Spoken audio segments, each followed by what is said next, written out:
Muchas gracias, Padre Raúl, por la invitación y por la amable presentación. También es un gusto para mí estar con ustedes. Y creo que he dado muchas conferencias, pero me parece que es la primera vez que hablo a docentes. Aunque toda mi vida he hablado con docentes. Empezando de que mi madre es docente, jubilada, maestra de escuela primaria, y tengo una cuñada también que es docente, o sea que... Y yo también creo que soy un poco docente. Entonces, un gusto poder compartir algunas ideas con ustedes sobre la relación ciencia y religión en la escuela secundaria, pero voy a decir algunas cosas que también valen para la escuela primaria, creo. Por supuesto, el logo de la Universidad Católica, la Universidad Jesuita, donde trabajo, soy investigador y profesor. Y este es el logo del proyecto ADER, que voy a explicar un poquito más adelante. Entonces, ¿de qué voy a hablar? Las principales líneas, los temas a los cuales me voy a referir. El desafío educativo, el rol de los medios y las redes sociales en una sociedad secularizada. Yo creo que vivimos en una sociedad secularizada o en vías de secularización. Y un punto de partida de la ciencia, en particular voy a hablar de este proyecto ADER. Mi presentación va a ser relativamente breve, espero, para dejar lugar a las preguntas que podamos dialogar, porque si hablamos de diálogo de ciencia y religión, al menos entre nosotros podamos dialogar, ¿no? Yo no sé si llegan a ver bien esto, tal vez no, lo explico. El secretario del Observatorio Vaticano una vez me trae este dibujo con este escrito y me dice, esto lo hizo mi hijo Eduardo, de 8 años, ¿no? Entonces, este es el dibujo que describe el Big Bang con una especie de poesía, ¿no? Y acá dice, página pulita, hoja en limpio, ¿no? Y esto es lo que escribe. A lo mejor no lo entienden muy bien ahí porque no se alcanza a distinguir, pero es la poesía del Big Bang, ¿no? Entonces, voy a leer lo que mi colaborador, Eduardo Balzoni, de 8 años, está bien en Italia, pero 8 años, escribe sobre el Big Bang. La historia de la Tierra comenzó hace miles de millones de años. La explosión inaudita del Big Bang al universo dio vida.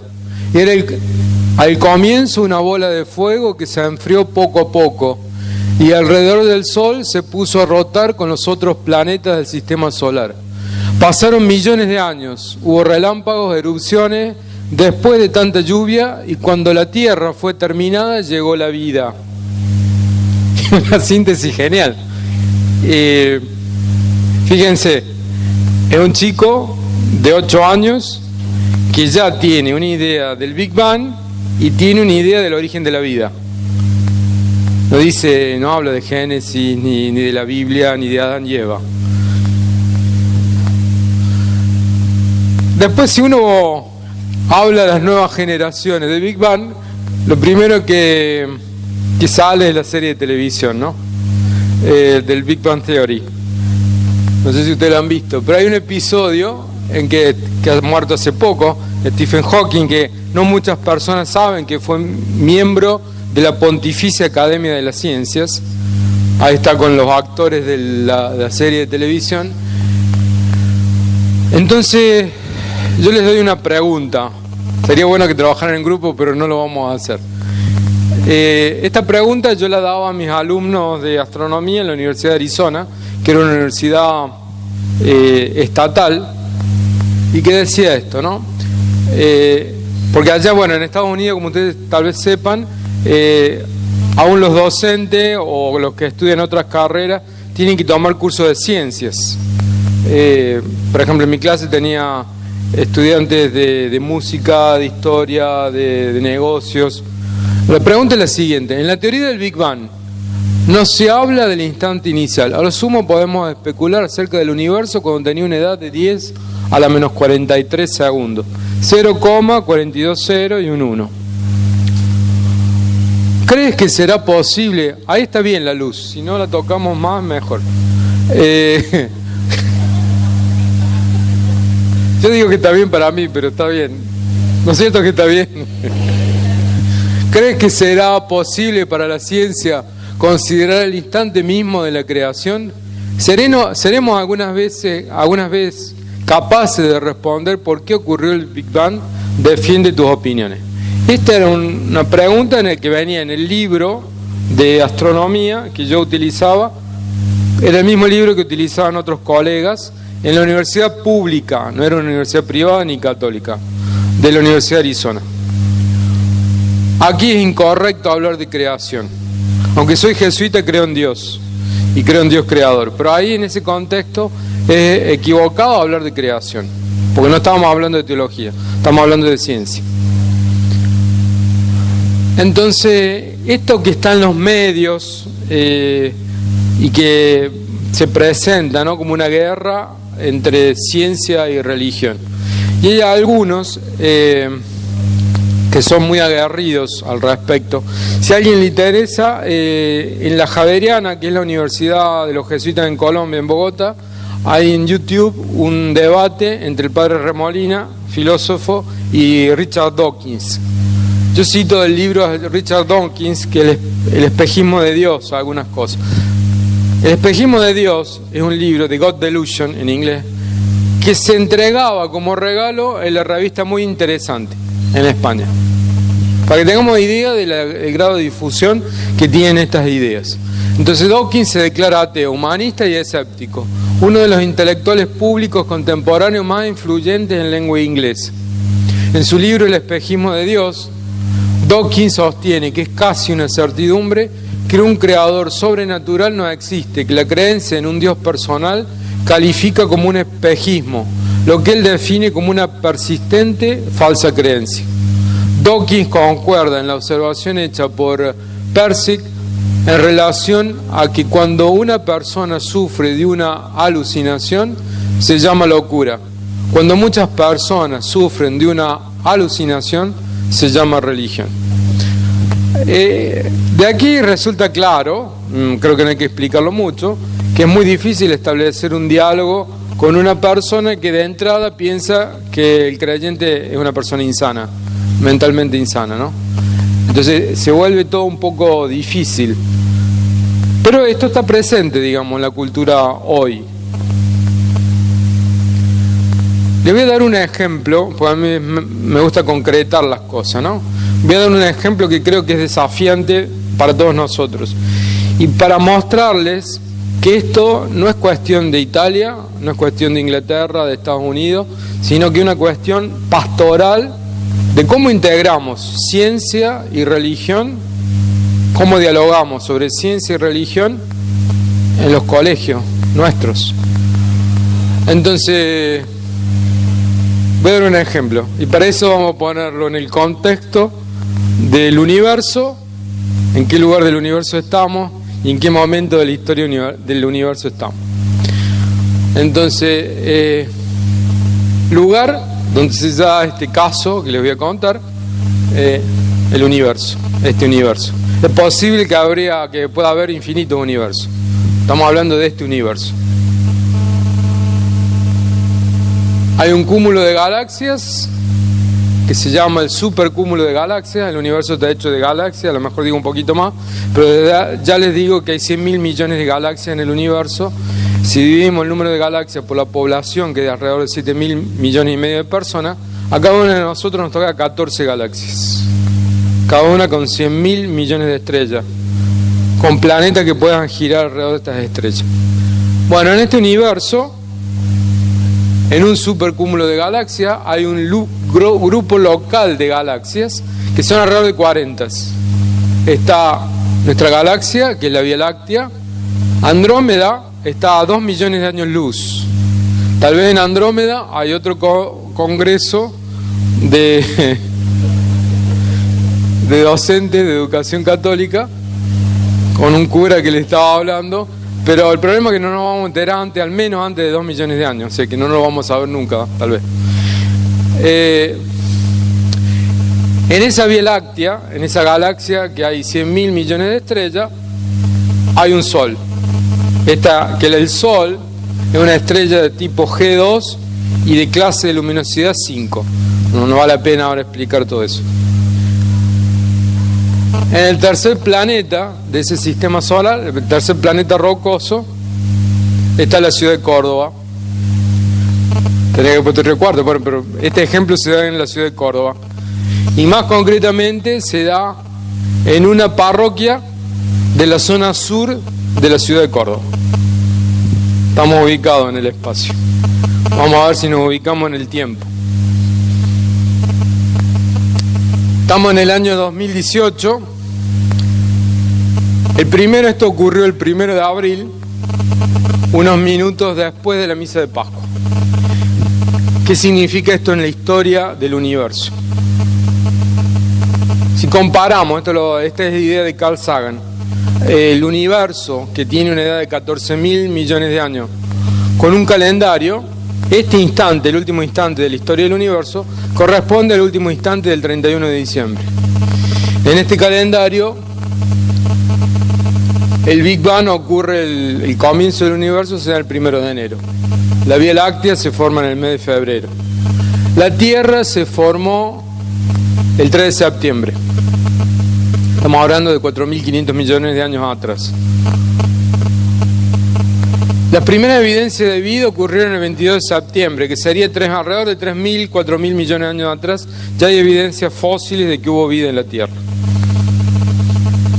En este calendario, hace un segundo, hace 400 años, Galileo apuntó por primera vez el telescopio para observar las manchas solares, para observar la luna, las lunas de Júpiter. Bueno, en esta historia cósmica, tal vez cómica también, viene una señora después de la misa, se entera que yo soy astrónomo y me dice: mi hijo de 11 años se profesa ateo. Sería bueno que hablaras con él. 11 años, se profesa ateo, y dice: ustedes que creen en esos mitos de Adán y Eva y eso. Eso es lo que me dijo la mamá. Bueno, ¿para qué cuento esto? Porque esto sucede. Esto no pasa en Marte, no pasa en la Luna, sino que pasa en la Argentina hoy. Entonces, es importante cómo le hablamos a los alumnos de ciencia y de religión. Estos chicos ya entienden, tienen el concepto de Big Bang, tienen el concepto de origen de la vida, tienen el concepto de evolución. Entonces, este es el desafío para nosotros. Entonces, ¿cómo respondemos a estos desafíos? Que les he mostrado. Como es el lema del Congreso, a lo mejor espero no haberme equivocado, pero se trata de educamos para transformar la realidad, el oficio de enseñar desde el desarrollo del pensamiento crítico y creativo. Fundamentalmente, la que pone el pensamiento crítico en la educación es la ciencia. A menos, eso es mi vivencia personal. Entonces, la ciencia tiene un rol preponderante en la formación de las nuevas generaciones. Un punto de partida para este diálogo entre ciencia y religión es el conocimiento científico, ¿no? Entonces, los conocimientos, se puede partir desde los conocimientos científicos. Yo ahora les voy a proponer, les voy a contar lo que yo estoy tratando de hacer en Córdoba a nivel de escuela secundaria, y con esto prácticamente terminaría contando esta propuesta, cómo viene, cómo se hace, y después dejaría espacio para el diálogo. Entonces, la gran pregunta que se hacían desde la época de los griegos, ahora no voy a hacer toda la historia, es si estamos solos en el universo. Esta es una de las grandes preguntas que la humanidad se ha hecho desde la época de los griegos. Hasta San Alberto, el maestro de Santo Tomás, se decía que preguntarse por la existencia de vida en el universo era una de las grandes preguntas y que merecía ser considerada seriamente. Entonces, esta pregunta ofrece nuevos desafíos y fronteras en los campos de la ciencia, la filosofía y la religión. algunas preguntas que la búsqueda de vida inteligente en el universo suscita. A veces me preguntan qué posibilidad hay de vida inteligente en el universo. Y yo digo, ya es difícil encontrar vida inteligente en la Tierra, imaginémonos en la Tierra, en el universo. Bueno, de todos modos, somos optimistas. ¿Qué es la vida? ¿Cómo definir la vida? Hace poco vine invitado a mi clase un biólogo que nos dio una clase a los alumnos, yo doy filosofía de la naturaleza, y les preguntaba a los alumnos al comienzo de la clase cómo definir vida. Es una de las grandes preguntas. ¿Cómo se originó? ¿Cómo descubrir a un ser inteligente y un ser espiritual?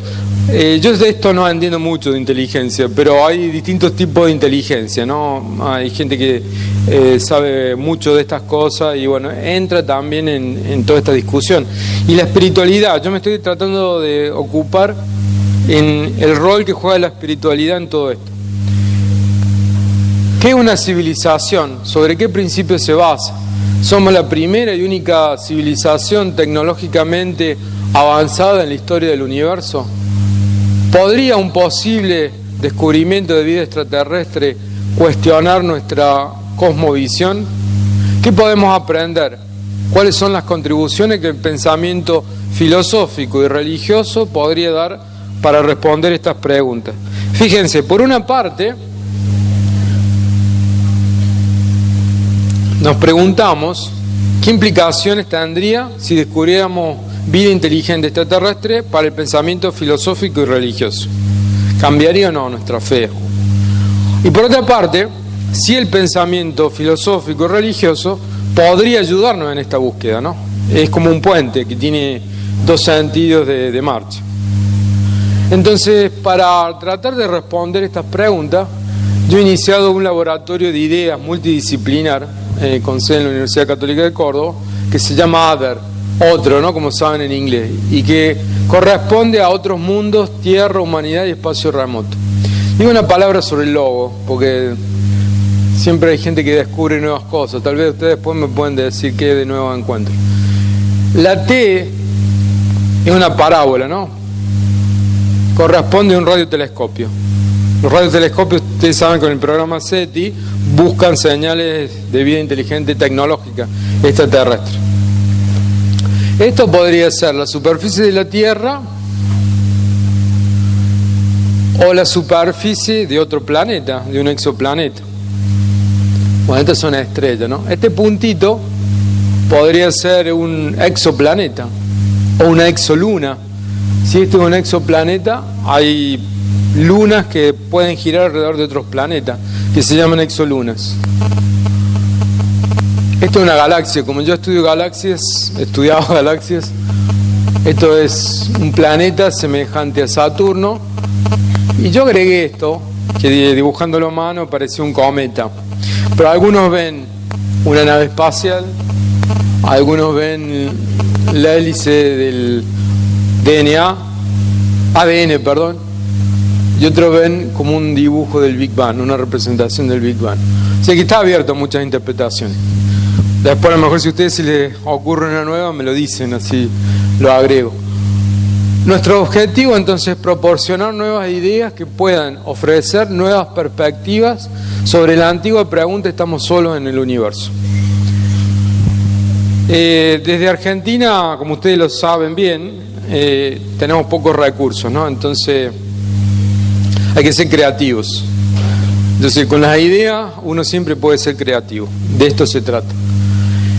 Y también, como el mismo título del proyecto, el nombre, Other, es un modo también de tratar la alteridad y la diversidad, el otro, ¿no? Hago un paréntesis porque es algo que me parece que no es muy conocido en Argentina, porque hace unos 10 años, no más que eso, comenzó esta disciplina que se llama Big History, gran historia. Entonces, es la historia que inicia con el Big Bang. Es una historia natural, cósmica, ¿no? Es una disciplina académica emergente que examina la historia desde el Big Bang, abarcando el origen y evolución de galaxias, estrellas, planetas, de la vida misma, así como el surgimiento y evolución de los seres humanos hasta el presente. Se trata, por consiguiente, de una perspectiva multidisciplinar que incluye ciencias naturales y sociales en un amplio contexto cósmico. O sea, para llegar a la vida, como la conocemos, el ser humano, digamos, se necesita de una evolución cósmica, de estrellas, planetas, de una evolución biológica hasta llegar a los seres inteligentes, y como estamos estructurados los seres humanos, también de una evolución social. Todo esto, por supuesto que esto requiere conocimientos multidisciplinares, no se puede abordar desde una perspectiva, ¿no? Esto es lo que se llama gran historia, y claramente es multidisciplinar. Entonces, hablando de esta historia del universo, Muriel Rukeyser decía: el universo está hecho de historias, no de átomos. Por ejemplo, en 1609, Galileo hizo las primeras observaciones con el telescopio. 2018, aquí y ahora. Fíjense, nosotros somos parte de esta historia del universo, y hay como un entramado de historias biológicas, de historias sociales, de la historia de nuestro país, de la historia de Río Cuarto, de la historia de nuestras familias y de nuestras historias personales, ¿no? Ahí esto es la gran historia. Bueno, en ese contexto, pensemos que el universo tiene 100.000 millones de galaxias. Como le decía antes, a cada uno nos toca alrededor de 13 galaxias para estudiar. Eso, cuando uno le dice a los chicos este dato, todos se entusiasman, ¿no? Porque quieren ser astrónomos. Y es una cosa buena que se entusiasmar a los alumnos que se dediquen a hacer ciencia. Yo creo que es algo bueno. Y cada galaxia tiene 100.000 millones de estrellas. Fíjense, hay tantos granitos, hay tantas estrellas en el universo como granitos de arena en todas las playas de la Tierra. O sea, la próxima vez que ven un granito de arena, tómenlo y piensen: esta es una estrella. Y tal vez alrededor de esta estrella estén girando otros planetas. Entonces Kepler, el telescopio espacial Kepler, ha descubierto exoplanetas, planetas que orbitan alrededor de otras estrellas, y que van desde planetas que son mucho más grandes, este es nuestro Júpiter, que son mucho más grandes de Júpiter, acá está Neptuno, acá está la Tierra. Entonces hay algo que han descubierto, que entre muchos otros sistemas estelares tienen lo que se llaman supertierras. No es la Tierra, no es el planeta de Superman, sino supertierras son esos planetas que son más grandes que la Tierra y más chicos que Neptuno, que en nuestro sistema solar no existen. Algunos de esos planetas habitan lo que se llama la zona habitable. La zona de habitabilidad es la región del espacio alrededor de una estrella donde el agua puede existir en estado líquido. Y si hay agua en estado líquido, hay probabilidad de que haya vida. Entonces, en el 2009, cuando yo era miembro de la Academia Pontificia de la Ciencia, organizamos esta conferencia sobre el estudio de astrobiología. Los temas que se trataron fueron el origen de la vida, habitabilidad en el tiempo, porque la Tierra no siempre fue habitable, y no sé si lo haremos en el futuro, dependerá un poco bastante de nosotros, ¿no? La verdad que los científicos no son muy optimistas al respecto. La relación entre vida y ambiente, la búsqueda de vida, se entiende en el sistema solar o en el universo, la formación de planetas extrasolares, y por último también se trató la búsqueda de inteligencia extraterrestre. Entonces estamos en la vida, a ver si las conclusiones. Está bien ahí, está bien. Entonces entre las conclusiones, los orígenes de la vida, el entorno en el que la vida apareció, siguen escapando de nuestra comprensión. No entendemos cómo se ha originado la vida. La vida tiene una sorprendente capacidad de adaptación en ambientes más extremos del planeta. Hay unos bichitos que se llaman extremófilos. Si me escucha hablar un biólogo me mata que digo bichito, pero se llaman extremófilos, que tienen esta capacidad de resistencia de vivir en ambientes a gran temperatura, 50 grados, o temperatura de 10 grados bajo cero, con muy poca agua. Y podría existir también una forma de vida basada en metano y etano líquido en lugar de agua, pero de este tipo de vida todavía no tenemos ninguna prueba. Entonces, una de las conclusiones del Congreso es que la vida, con su camino hacia la conciencia, la inteligencia y la tecnología, ha transformado la Tierra y tiene el potencial para transformar el universo. Podríamos descubrir la vida en proceso, o sea, decir, bueno, en este planeta o en esta luna de Joviana puede ser que se den las condiciones para que surja la vida o que encontremos formas muy primitivas de vida. Entonces, Sarah Seeger, una famosa astrónoma norteamericana que estudia exoplanetas, ella dice que cuando descubramos que otras tierras son comunes y veamos que algunas de ellas tienen signos de vida, por fin completaremos la revolución copernicana y un movimiento conceptual final de la Tierra y de la humanidad, lejos del centro del universo.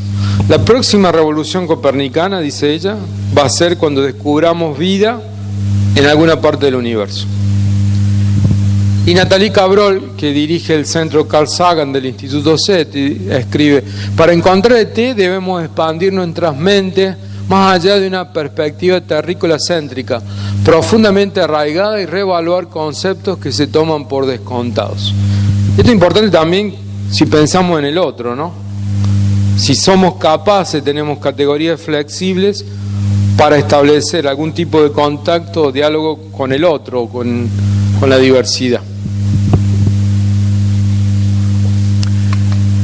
Entonces la misma Cabrol dice, en última instancia, para encontrar extraterrestres debemos convertirnos en los extraterrestres y entender las muchas maneras que podrían manifestarse en su entorno y comunicar su presencia. Esta mujer llamó a la comunidad científica a enviar propuestas, cómo buscar los extraterrestres hoy. Parece que bueno, no es un problema urgente, pero los que vivimos de estas cosas nos parece que es importante, pero es importante. ¿Por qué es importante? Porque nos permite viajar y dar conferencias. No, es importante porque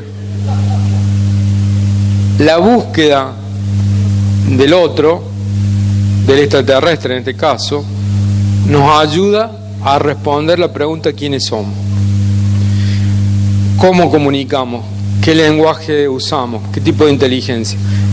La búsqueda del otro revela la pregunta-respuesta, algunas respuestas a la pregunta ¿quiénes somos?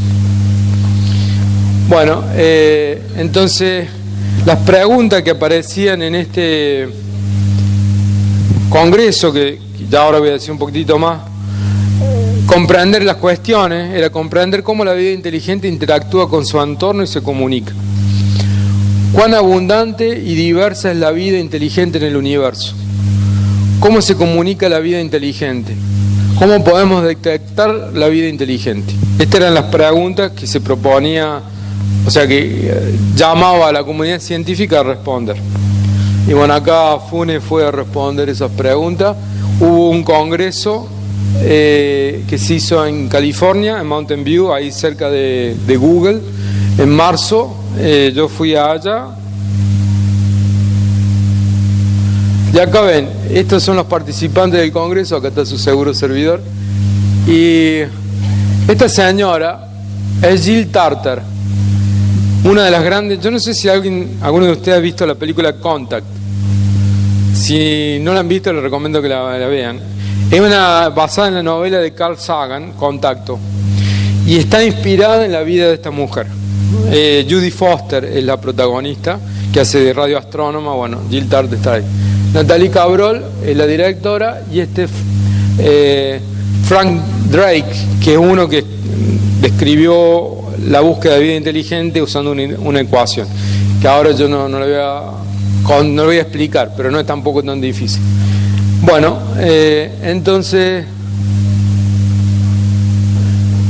esto también tiene que ver, vamos bajando el tema de la vida extraterrestre, con la encíclica también Laudato Si, ¿no? La búsqueda de vida extraterrestre, al menos como apareció en el Congreso, tiene mucho que ver cómo entendemos que comunican los animales. Nosotros estamos más cercanos de los animales que a veces no lo creemos, ¿no? A mí me sorprende que el 98% del ADN que tenemos coincide con el de los monos. 98% del material genético que tenemos es similar al de los monos. Entonces dice el Papa Francisco en la encíclica Laudato Si: un mundo frágil con un ser humano a quien Dios le confía su cuidado interpela nuestra inteligencia para reconocer cómo deberíamos orientar, cultivar y limitar nuestro poder. A veces hay este sueño, por ahí aparecen noticias, ¿no? Que se va a colonizar Marte, se va a terraformar Marte, es la palabra, que vamos a ir a Marte y se solucionan todos los problemas, ¿no? Entonces, habría que aclarar que los viajes interplanetarios e interestelares siguen estando más allá de nuestra capacidad tecnológica. Star Trek es muy lindo de ver. Yo crecí viendo Viaje a las Estrellas, porque ahora se llama Star Trek, pero Viaje a las Estrellas. Es irrealizable eso. Estamos muy lejos de tener una tecnología de ese tipo. Y debemos ser conscientes de que el planeta Tierra es nuestro único hogar en la vecindad solar. Por lo tanto, debemos cuidar nuestra casa común. No hay otro lugar donde ir. No hay otro lugar. Y esto, si seguimos con este ritmo de uso de los recursos naturales, esto se acaba en pocos siglos. Fíjense el clima, ¿no? Cómo va cambiando. A lo mejor este es un fenómeno local, pero es claro que cada vez el clima de Córdoba se vuelve más tropical, ¿no?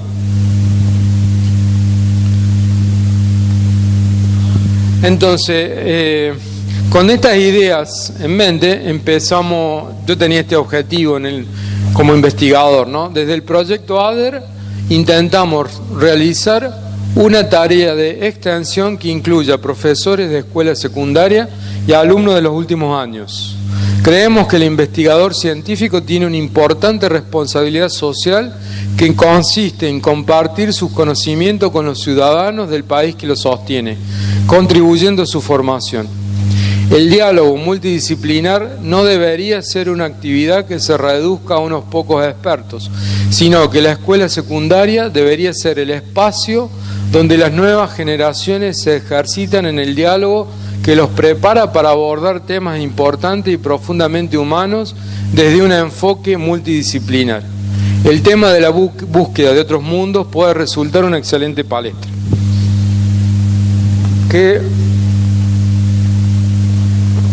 Lo que quiero decir es que a veces no nos enseñan, y aún en la universidad, a enfocar algún problema, alguna cuestión de distintas perspectivas, de distintas disciplinas.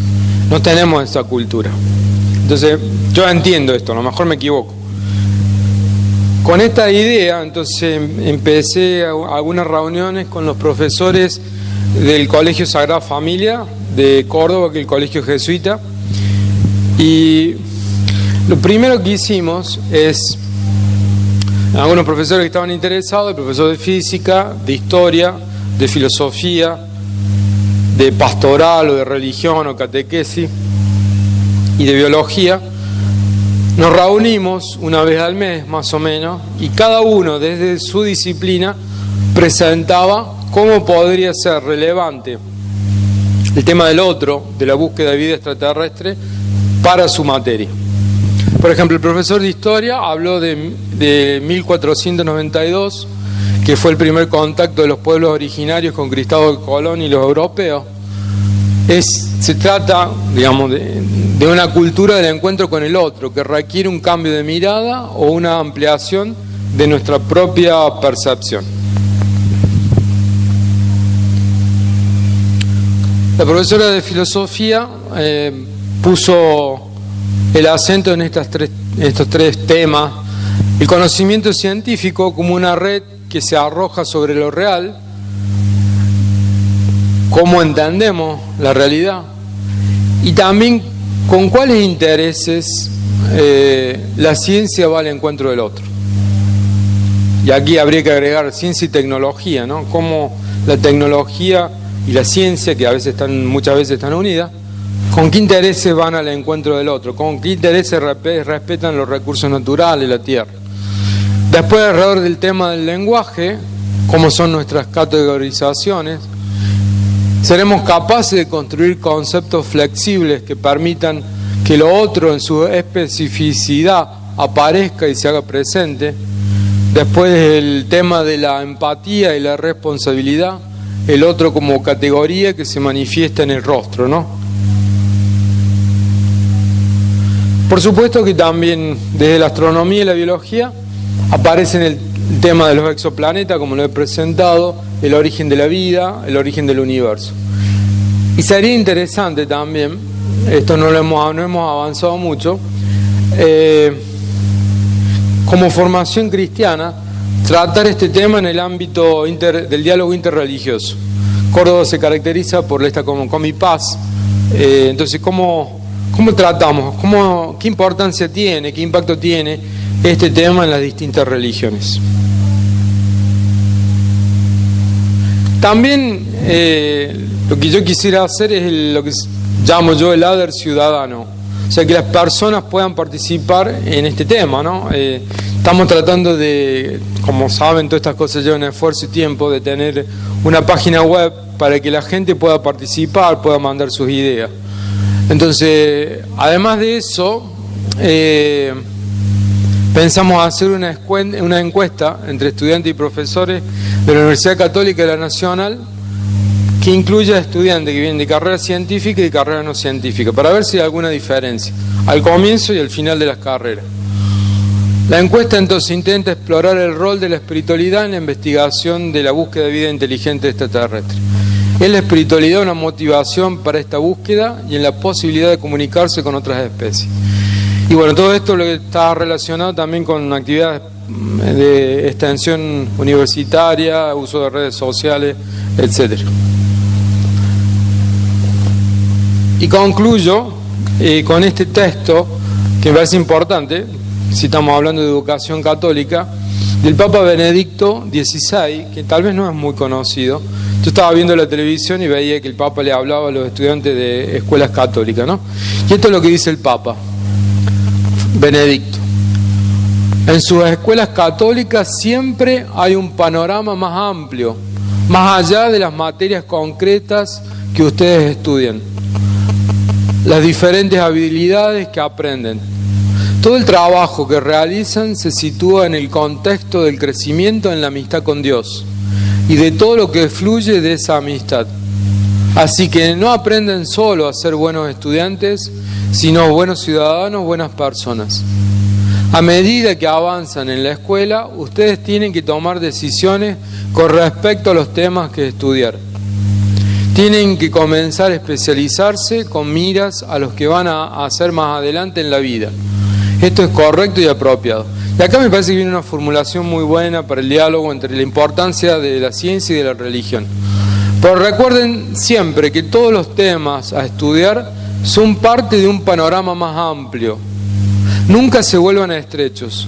El mundo necesita buenos científicos, pero una perspectiva científica se vuelve peligrosamente estrecha si ignora la dimensión religiosa y ética de la vida. Al igual que la religión se convierte en limitada si rechaza la legítima contribución de la ciencia a nuestra comprensión del mundo. Entonces ya hemos pasado por estas cosas. Esto nos ayuda a proyectar fuera, digamos, en el extraterrestre, algunas cuestiones que todavía nosotros no hemos resuelto. Eso yo creo que es el valor de estudiar estas cosas. Y repito esto porque me parece importante. No tenemos que tener miedo a pensar, a buscar respuestas en la Biblia. La Biblia busca responder a las preguntas fundamentales del ser humano. ¿De dónde venimos? ¿A dónde vamos? ¿Nos salvamos solos o no? Y estas preguntas siguen siendo válidas aún hoy para el hombre de la ciencia y de la tecnología. De algún modo, la ciencia, esto es una reducción lo que voy a decir, la ciencia responde al cómo se originó el universo, cómo se originó la vida, aunque todavía no lo sabemos. La teología y la filosofía responden más bien a por qué sucedió, por qué hay un Big Bang, por qué se originó la vida, hay algún propósito, hay alguna finalidad, a ese tipo de preguntas. Y las dos se pueden complementar perfectamente, pero no hay que tener miedo a pensar. Y no hay que, yo creo, no hay que tener miedo a entusiasmar, animar a los chicos y chicas para que estudien carreras científicas. No hay que tener miedo. Después otro problema, cómo consiguen trabajo, pero... Padre, usted ha estado con los científicos más importantes, o muchos de ellos, y muchas veces hay un prejuicio de que aquel que avanza en el conocimiento de la ciencia necesariamente se va desligando de las creencias religiosas porque son retrógradas, no son racionales. ¿Cuál es la experiencia de ese contacto con la comunidad científica? ¿Esto sucede? ¿Hay preguntas? ¿Hay respuestas? Uno encuentra de todo, ¿no? Uno puede encontrar gente como Dawkins, que son ateos en modo agresivo. Uno puede encontrar gente creyente también. Hay de todo, como si yo les preguntara a ustedes, entre los ingenieros, ¿son todos creyentes? Entre los abogados, ¿son todos creyentes? Entre los maestros, ¿son todos creyentes? No, hay este mito de pensar que los científicos, por tener el conocimiento, llegar a este método científico de conocer todo y querer explicar todo, son todos ateos. No es cierto, hay colegas creyentes, yo he bautizado hijos de colegas y digamos hay gente que cree también, ¿no? Yo una vez me tocó debatir en Milán con Atkins, el profesor Atkins, que es de la línea de Dawkins. Entonces él habló, dio como un predicó más que yo de la ciencia contra la religión y todo lo demás. Entonces después me tocó mi turno y yo le dije, cité al cardenal Martini. Cardenal Martini fue jesuita, arzobispo de Milán, que tenía la cátedra de los no creyentes. Entonces él invitaba a la catedral a personas no creyentes a hablar. Entonces Martini, que un poco esta es la idea también, el cortil de los gentiles que tomó también Benedicto XVI. En cada uno de nosotros hay un creyente y un no creyente. Todos. Nosotros todos, aunque seamos creyentes, tenemos algo de incredulidad. No somos completamente creyentes. Entonces, bueno, en el debate yo le dije esto y dije, en el profesor Atkins también hay un creyente. Por supuesto que no, no le gustó. Pero bueno, esa perspectiva, ¿no? También que dialogar no solo con el no creyente que está fuera de mí, sino también con el no creyente que está dentro mío, ¿no? De nuevo, no hay que tener miedo. Sí hay que informarse, pedir ayuda, porque de hecho todo esto ya sucede. O sea, no tenemos que preguntarnos estas cosas, porque de hecho los chicos, y le he dado ejemplos acabados, viven todo esto, ¿no? Y las personas mayores también. Entonces es bueno que nos preguntemos todas estas cosas, que nos formemos, que demos una respuesta adecuada desde la fe a los desafíos, a la formación intelectual, porque un chico de 8 años ya sabe el Big Bang, ya sabe el darwinismo. Entonces, ¿cómo le explicamos la Biblia? ¿Cómo le explicamos la catequesis? Es todo un desafío, pero me parece que vale la pena, porque si no, llega el momento que ese niño que empezó, o joven, llega a ser abogado, ingeniero, tiene una mente, una inteligencia de un abogado, un ingeniero, y le quedó la formación intelectual, la fe de un chico de primera comunión, que no está en grado de responder los nuevos desafíos, ¿no? Eso es lo que me parece. En torno al caso Galileo se ha discutido en la Academia de Ciencia, si algo nos puede decir, porque es uno de los temas también controvertidos. El caso Galileo es muy complejo. Justamente estuve dando una clase del caso Galileo a mis estudiantes. Es muy complejo porque intervienen cuestiones científicas de la época. Si el sistema era geocéntrico o heliocéntrico, si la Tierra era el centro del sistema, si el Sol era el centro del sistema.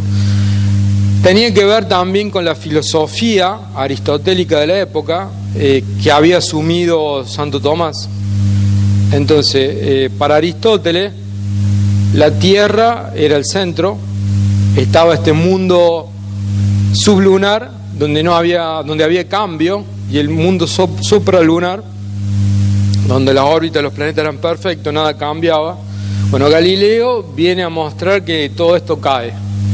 O sea que el Sol es el centro del sistema, que hay cambio en el cielo. Él observó una nova, observó un cometa. Entonces la filosofía aristotélica cae, que era la que dominaba en aquella época.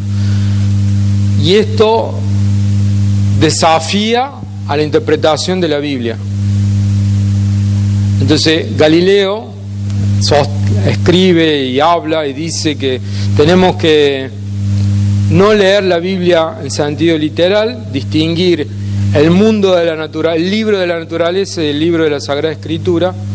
Dios está tanto en el libro de la naturaleza, dándole de leyes, como en el libro de la Sagrada Escritura, pero que si hay una observación científica que contradice en apariencia la Biblia, no podemos negar esa observación científica porque está en contradicción con la Biblia.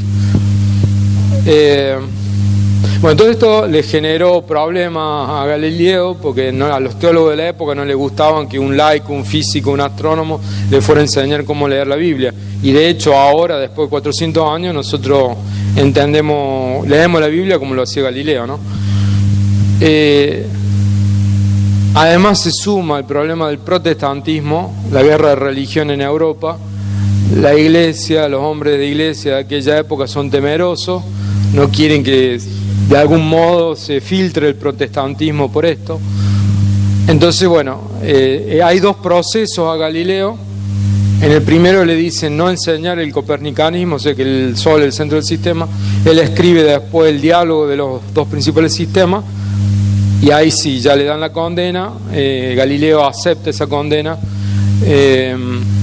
queda encerrado, digamos, en la villa del Gioiello, cerca de Florencia. Esto es lo que sucedió.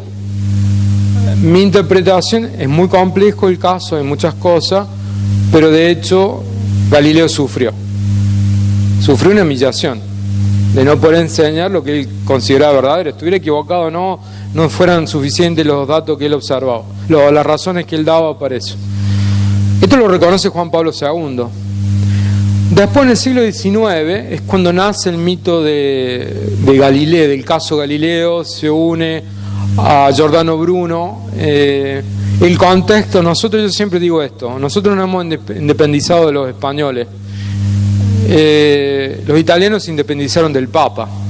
Entonces, en el siglo XIX se da este conflicto entre la República Italiana que surge, la monarquía, con la Santa Sede. En ese contexto de nuevo aparece Galileo, la Iglesia oscurantista. En este contexto el Papa León XIII funda el Observatorio Vaticano para mostrar que la Iglesia no se opone a la ciencia. Y saltamos ya al Concilio Vaticano II y al Papa Juan Pablo II, que reabre. Fíjense qué importante que ha sido el caso Galileo, las consecuencias que tiene. Reabre el estudio de lo que sucedió con Galileo. Llama a científicos, históricos, filósofos, teólogos para que estudien de nuevo esto. En esa comisión participó el padre Cohen, que fue el anterior director, mi predecesor en el cargo, y se concluye con la rehabilitación que hace Juan Pablo II de Galileo. Y lo más importante, ahí Juan Pablo II da como una regla de oro, yo diría, pastoral. Porque él dice, los pastores sean audaces también, ¿no? O sea, no se dejen llevar ni por un lado ni por la incerteza, o la incertidumbre, mejor es la palabra que usa, ni por otra parte del tomar una decisión apurada. E invita calurosamente a los teólogos a mantenerse informados de los resultados de la ciencia. Por ejemplo, ¿qué quiero decir? Un teólogo que se ocupa de teología de la creación hoy hoy no puede ignorar el Big Bang. Esto es un dato científico y cultural, no solo científico, es cultural. Un chico de 8 años ya sabe lo que es el Big Bang. Entonces, si haces teología de la creación, no podés no tener en cuenta la idea del Big Bang. No se puede. Así como Santo Tomás en su tiempo tomó lo mejor que había de la filosofía y de la ciencia de su época, hoy también un teólogo, un filósofo, tiene que tomar lo mejor de la ciencia del momento, ¿no? Yo creo que ese es el desafío. Esto es Galileo, todo un océano, y esto es lo que puedo decir sobre. ¿Alguna pregunta del público allá y acá? Fernando. Los micrófonos aquí.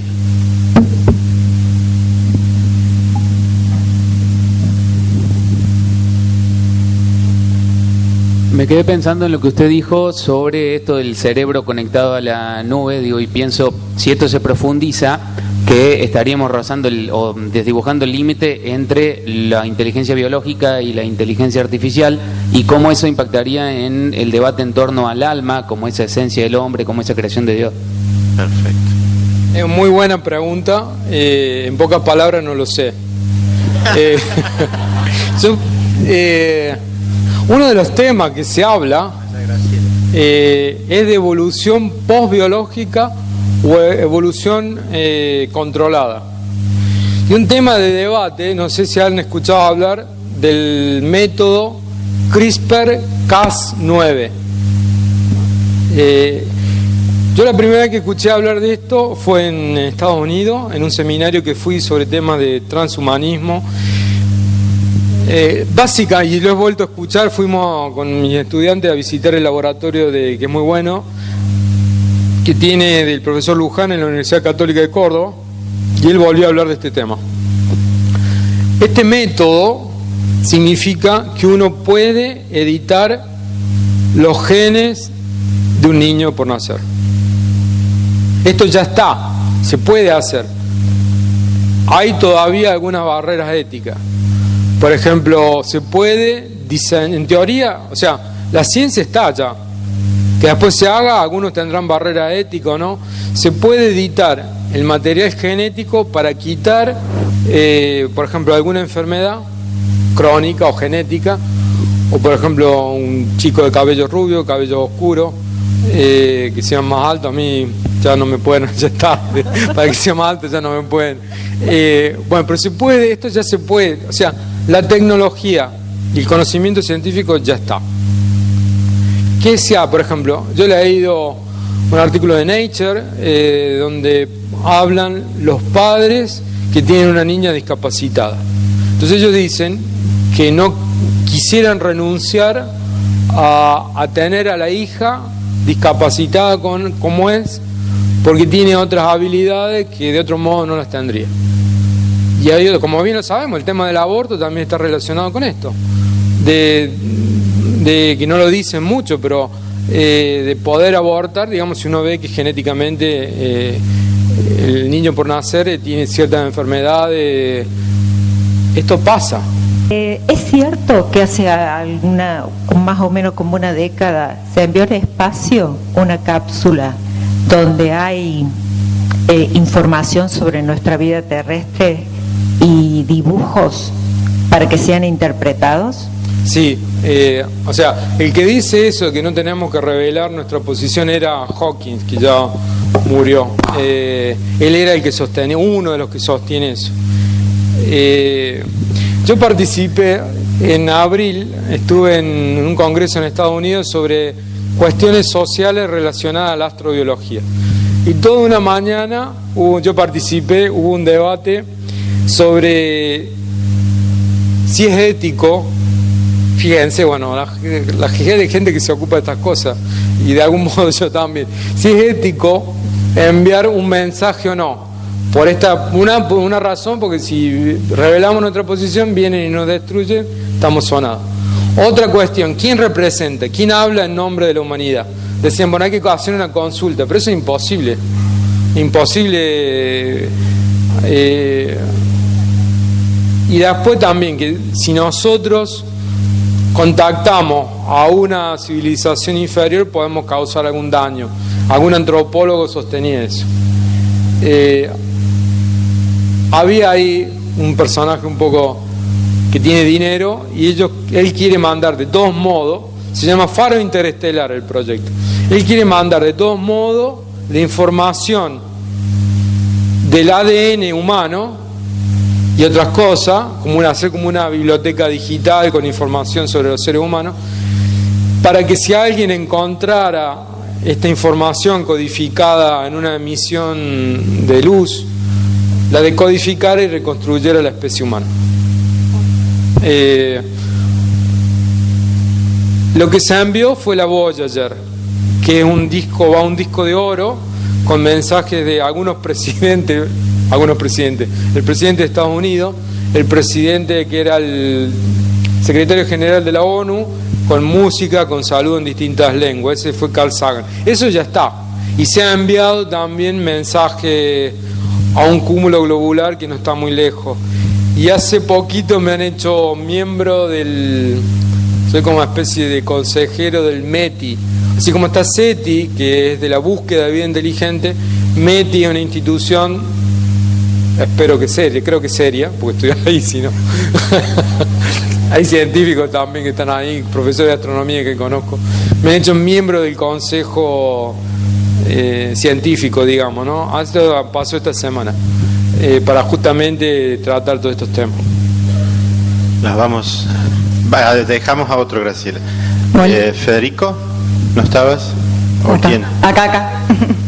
No, a modo de reflexión por lo que hablábamos recién de estar al borde de la inteligencia artificial, yo lo traslado a la clonación y es la explicación que siempre le doy a mis estudiantes. Y este año uno de mis estudiantes dijo: ojalá clonaran a Messi, hicieran 23 Messi para que ganáramos el mundial.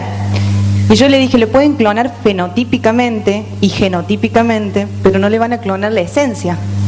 Entonces yo no sé si hicieran 23 Messi, esos 23 Messi hicieran lo que hace nuestro Messi con la pelota. Porque somos el resultado, independientemente de nuestro genotipo, de nuestra carga genética, somos el resultado de la experiencia, el resultado de nuestros encuentros con otras personas, de nuestra familia, de nuestra historia, de nuestro árbol, de nuestros amigos. Somos más que nuestra genética. Por eso me parece que por más que nos conecten a donde nos conecten, hay algo que no lo van a poder cambiar y es nuestra esencia, la esencia de cada uno de nosotros como personas. Está hablando una bióloga, porque, claro. Sí. Yo he dicho, acá, me perdonan si digo una barbaridad, pero no es tanto, que podamos no solo resolver el problema del mundial, sino podemos resolver el problema de las vocaciones religiosas, ¿no? Clonando. El problema es que jesuita clonamos, ese es el problema. Yo digo este ejemplo, que es lo que vi en este programa de televisión en Estados Unidos, el programa de 60 minutos, que es un programa periodístico muy serio, que se ve en la cadena CBS, que se ve desde hace años en Estados Unidos. Vino la periodista a Buenos Aires, habló con Cambiaso, me parece que él, y él lo que decía que son físicamente estos caballos clonados, más precisamente yeguas clonadas, son muy semejantes en su estructura biológica y su personalidad. No son exactamente lo mismo. Hay un 80-90% que coinciden. Estoy de acuerdo que hay una interacción. Digo, yo no soy biólogo, así que no sé, pero ciertamente hay una interacción entre el material genético con el ambiente que de alguna manera nos hace únicos, ¿no? Entonces queda cierto grado de unicidad. A mí, con esto terminamos tal vez esta historia, para que vean también que no son cosas así de otros mundos, que no nos pasa. Yo en Colombia di una conferencia en un planetario ahí al público en general. Después de la conferencia viene un chico de 8 o 10 años y me dice: ¿qué dice Dios si por ejemplo sucede lo de Jurassic Park? Que clonaron los dinosaurios, ¿no? ¿Qué dice Dios al respecto? ¿Qué dice? La verdad que... Entonces yo Lo que le dije fue esta respuesta, ¿no? Hay que tener cuidado siempre, tenemos que respetar las leyes de la naturaleza, tenemos que ser muy cuidadosos con eso. Pero si existe un clon, un caballo, esperemos que no sea un ser humano, pero no, nada garantiza que no están haciendo. Bueno, Dios de algún modo lo quiere, le da el existir. En eso, si alguien existe o algo existe, es porque Dios le está dando la posibilidad de existir, ¿no? Y ahí ya salimos del ámbito de la ciencia para el ámbito de la filosofía y de la teología. Dios nos da la posibilidad de estar dialogando ahora, de estar pensando y de que existamos, ¿no? Entonces aún le da la posibilidad de existir a los clones. Muchas gracias. Un aplauso para el padre José. Vamos a hacer entrega.